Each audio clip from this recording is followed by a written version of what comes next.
Good morning guys. Start करते हैं अपने परमाणु के मॉडल। पिछले लेक्चर में आपको मैंने परमाणु की बेसिक बातें बता दी गई थी, जो कि वीडियो हमारे प्लेलिस्ट में देखा है। जो भी इसको मेरे वीडियो को देख रहा है, पहले परमाणु अणु के बारे में सीख के है, उसके बाद अपन किसके बारे में पढ़ रहे हैं, परमाणु मॉडल के बारे में।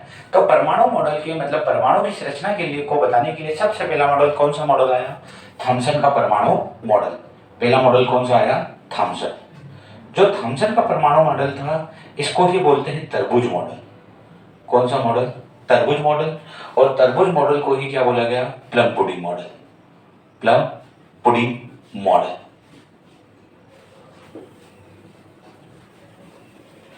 थॉमसन ने अपने मॉडल की परिकल्पना या तुलना किससे कर दी थी? तरबूज से। थॉमसन ने यह बात बोली कि जिस प्रकार तरबूज में लाल भाग होता है वो किसका होता है? वो प्रोटॉन होते हैं एक परमाणु में। और उसी प्रकार यदि तरबूज में जो बीज होते हैं वो इलेक्ट्रॉन होते हैं। तो थॉमसन ने बोला कि एक परमाणु होता है, परमाणु में धन आयन और ऋण आयन आपस में बिखरे हुए होते हैं, मतलब आपस में ही क्या होते हैं? धसे हुए होते हैं। जो कि ये मॉडल की यही कमी रही कि यह कौन से मॉडल को कम समझा नहीं पाए, या इसको बोल सकते हैं दोष। यह रदरफोर्ड के अल्फा प्रकीर्णन को समझाने में क्या रहा? असमर्थ। रदरफोर्ड के अल्फा प्रकीर्णन को समझाने में रहा असमर्थ। तो फिर दूसरा मॉडल किसका आया? रदरफोर्ड का। दूसरा मॉडल किसका आया?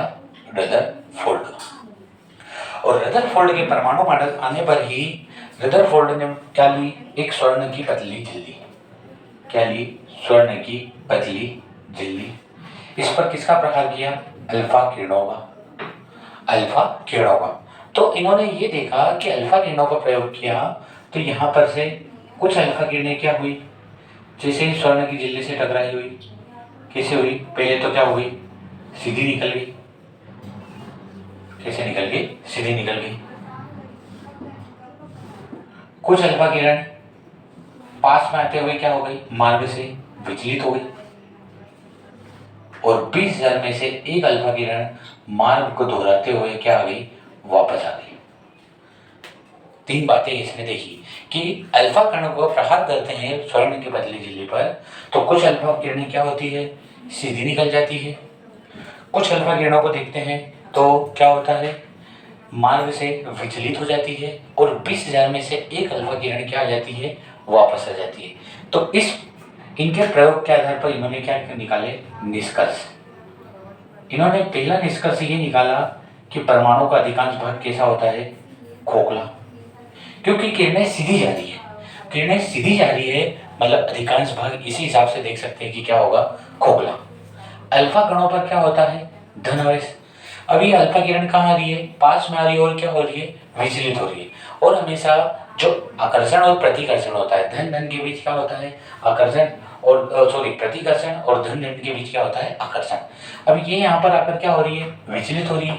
मतलब धन और यहाँ भी कुछ ना कुछ चार्ज है, मतलब धनावेश होगा तभी क्या हो रही है? विचलित होगी। तो यहाँ पर विचलित होने के बाद बताया कि बीच में कौन है? धन आवेश वाला कण। और तीसरी बात करें तो जैसे ही एक ही किरण 20,000 में से एक किरण क्या आ रही है? मार्ग को दोहराते हुए वापस आ रही है। तो इससे पता चलता है कि बीच में कोई एक ठोस चीज है जिस पर कौन सा आवेश है? धन आवेश। और उसको उन्होंने क्या दिया नाम? नाभिक। और ये पूरा नाभिक पूरे परमाणु के भार को क्या करके रखा है?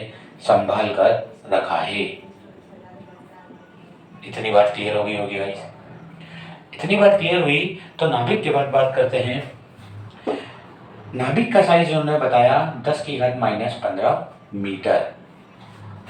और 10⁻⁻15 को हम बोलते हैं 10⁻⁻13 सेंटीमीटर या 10⁻⁻12 सेंटीमीटर। और 10⁻⁻15 को बोल सकते हैं एक फर्मी। ये हो गए इसके किसके साइज? नाभिक के साइज। सेम टू सेम बात करें, रदरफोर्ड ने भी परमाणु के आकार बताए और परमाणु का आकार इन्होंने बताया 10⁻10 मीटर या 10⁻8 सेंटीमीटर या 10⁻7 मिलीमीटर। या 10⁻⁻10 को बोलते हैं 1 एंगस्ट्रॉम। इतनी बात क्लियर होगी। पर इस रदरफोर्ड के मॉडल की एक कमी रही, और ये एक कमी बताई मैक्सवेल के तरंग सिद्धांत ने। किसने? मैक्सवेल के तरंग सिद्धांत ने।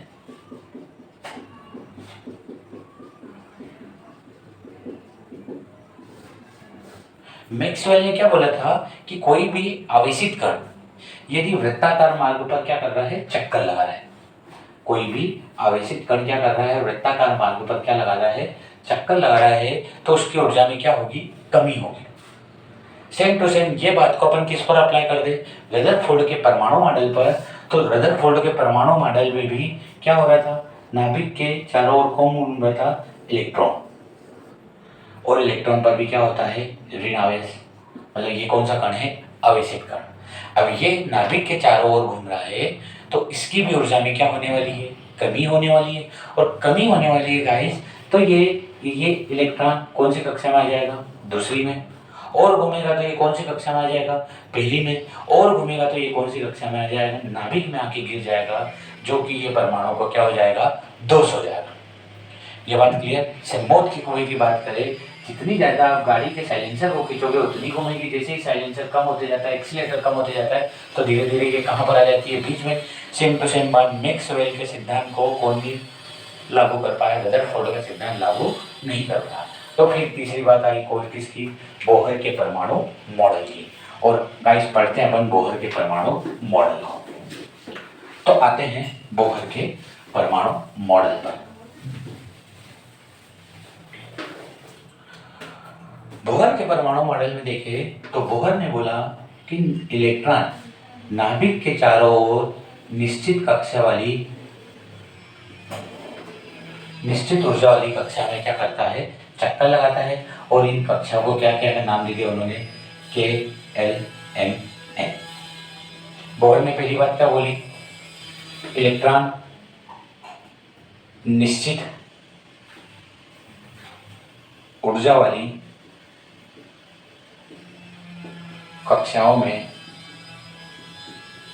घूमता है। पहली बात बोल दी। और इनका नाम क्या दे दिया? KLMN। दूसरी बात बोली कि यहाँ पर जो इलेक्ट्रॉन घूमता है इसका कोणीय संवेग मतलब क्या होता है? P बराबर किसका होता है? mv। पर इलेक्ट्रॉन चारों ओर घूम रहा है, तो इसका कोणीय संवेग इसकी त्रिज्या का भी गुणा होगा। तो कोणीय संवेग mvr किसके बराबर होगा? NH/2 n का मतलब क्या है? कक्षा। n का मतलब क्या है? कक्षा। h का मतलब क्या है? प्लांक नियतांक। तो इन्होंने क्या बोला कि जो इलेक्ट्रॉन है वो निश्चित ऊर्जा वाली कक्षा में घूमता है, और इसका वेग mvr किसके बराबर होगा? NH/2 मतलब कभी मान लो इलेक्ट्रॉन कौन सी कक्षा में घूम रहा है? पहली कक्षा में। तो इनकी जगह कितना पुट करोगे? 1। तो 1 पुट किया तो आपके पास कितना आया? h और बटे में 2 है। तो जिस इलेक्ट्रॉन का कोणीय संवेग h/2 होगा वो कौन सी कक्षा में घूमेगा? पहली कक्षा में। सेम टू सेम बात करें बेटा, यहाँ पर n की जगह कितना पुट करा? 2। 2 से 2 क्या हो गया? कट, बचा क्या? h/2। तो जो इलेक्ट्रॉन कौन सी कक्षा में घूम रहा है? दूसरी कक्षा में घूम रहा है, उसका कोणीय संवेग क्या होगा? h/π। सेम टू सेम तीसरी कक्षा में घूमे तो यहाँ पर कितना रखोगे? 3/2। 3 का आधा मतलब 1.5। तीसरी कक्षा के लिए क्या हो गया? 1.5 h/π। सेम टू सेम बात करें यहाँ पर चौथी कक्षा के लिए कोणीय संवेग बोल दे तो 4/2, और 4/2 का मतलब हुआ 2h/π। ये क्या हुआ है? जो भी इलेक्ट्रॉन कक्षाओं में घूम रहा है उनका कोणीय संवेग का मान। ये बात क्लियर होगी गाइस? तीसरी बात करते हैं, बोहर ने बोहर त्रिज्या का क्या दे दिया? फॉर्मूला। मतलब कोई भी इलेक्ट्रॉन क्या कर रहा है? कोई सी कक्षा में घूम रहा है, तो उसकी त्रिज्या निकालने का क्या दे दिया? उन्होंने एक फॉर्मूला। और त्रिज्या निकालने का जो फॉर्मूला दिया वो दिया r बराबर n वर्ग h वर्ग बटे 4 वर्ग mze वर्ग। ये किसका था फार्मूला? त्रिज्या निकालने का फार्मूला। इनका मतलब तो क्या होगा यहाँ पर? कक्षा, एच का मतलब क्या होगा, प्लांक नियतांक, एम का मतलब इलेक्ट्रॉन का द्रव्यमान, ई का मतलब इलेक्ट्रॉन पर आवेश, जेड का मतलब परमाणु क्रमांक। तो यहाँ पर कभी गाइस देखिए, ये सभी के मान रखने पर एन तो अपन को क्वेश्चन में देता है, मतलब एन की जगह तो एन रखेंगे। जेड मतलब परमाणु क्रमांक, जो क्वेश्चन देगा उसका परमाणु क्रमांक रखेंगे। तो यहाँ पर एम का मान मतलब इलेक्ट्रॉन का द्रव्यमान रखने पर, इलेक्ट्रॉन के आवेश को रखने पर, प्लांक नियतांक को रखने पर आर का मान आता है 0.529 गुणा एन वर्ग बटे जेड। ये आया किसके लिए अपने को फार्मूला, त्रिज्या निकालने का फार्मूला। सेम टू सेम यहाँ पर बात करें तो यहाँ पर और एक संबंध क्या ज्ञात हो सकता है, R1 बटे R2 बराबर N1 का स्क्वायर अपॉन N2 का स्क्वायर बराबर Z2 बटे Z1। ये वाला एक संबंध मिल गया। सेम टू सेम यहाँ पर कभी आंसर निकाले हाइड्रोजन परमाणु के लिए, क्योंकि बोहर का जो सिद्धांत था वो हाइड्रोजन और हाइड्रोजन के समान इलेक्ट्रॉन रखने वाले परमाणु को लागू हो रहा था। तो यहाँ पर कभी बात करें हाइड्रोजन के लिए, पहली कक्षा के लिए बोहर त्रिज्या का मान ज्ञात करो। त्रिज्या का फार्मूला ये है, हाइड्रोजन मतलब परमाणु क्रमांक कितना, 1। पहली कक्षा के लिए बोला है, मतलब यहाँ पर कितना रखोगे, 1। 1 का वर्ग कितना होगा, 1 बचा कितना 0.529 एंगस्ट्रॉम। पहली कक्षा के लिए क्या निकाली मैंने, त्रिज्या का फार्मूला।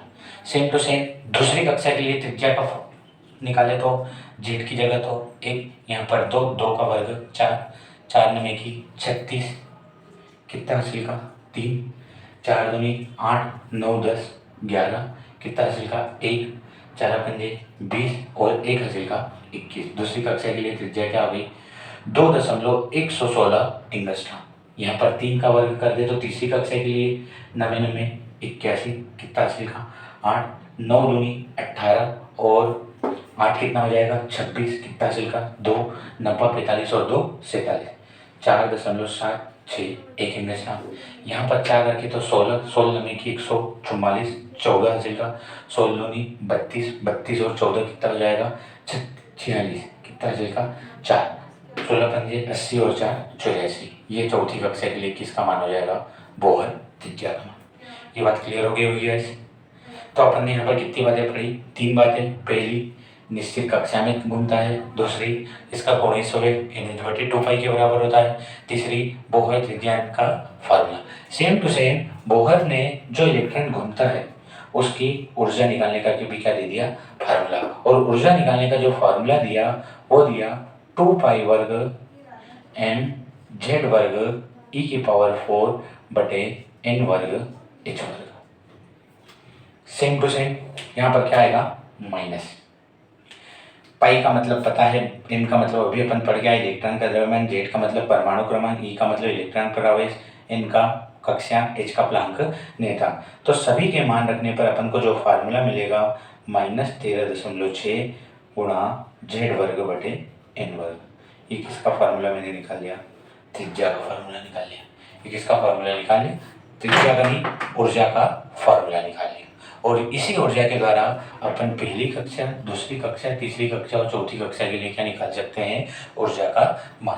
जैसे वही क्वेश्चन यहाँ पर कभी लागू करें, -13.6 गुणा जेड वर्ग बटे एन वर्ग। हाइड्रोजन की पहली कक्षा के लिए क्या निकालो, ऊर्जा का मान। तो एन की जगह कितना रखोगे 1, यहाँ भी कितना रखोगे 1, परमाणु क्रमांक भी है, एन भी 1, बचा कितना -13.6। तो ये पहली कक्षा के लिए क्या आ जाएगी, ऊर्जा का मान। और ऊर्जा का में होगी इलेक्ट्रॉन वोल्ट में। दूसरी कक्षा के लिए कभी बोले, दूसरी कक्षा में यहाँ पर बोले तो एन की जगह कितना रखोगे 2, 2 का वर्ग कितना हो जाएगा 4, यहाँ पर 4 का भाग दोगे तो 4 की 12, 1 बचा 4 तो 16, तो -3.4 इलेक्ट्रॉन वोल्ट। ऐसे ही आगे बढ़ते जाएं तो तीसरी कक्षा और चौथी कक्षा के लिए भी किसका मान निकाल सकते हैं, ऊर्जा का मान निकाल सकते हैं। इतनी बात क्लियर हो गई होगी गाइस। बोहर का जो परमाणु मॉडल था इसके द्वारा अपन वेग का मान भी निकाल सकते हैं। किसका मान निकाल सकते हैं, वेग का। वेग का मान निकालना है तो देखिए mvr बराबर क्या था, nh/2π। तो v क्या होगा, nh/2π और m और r।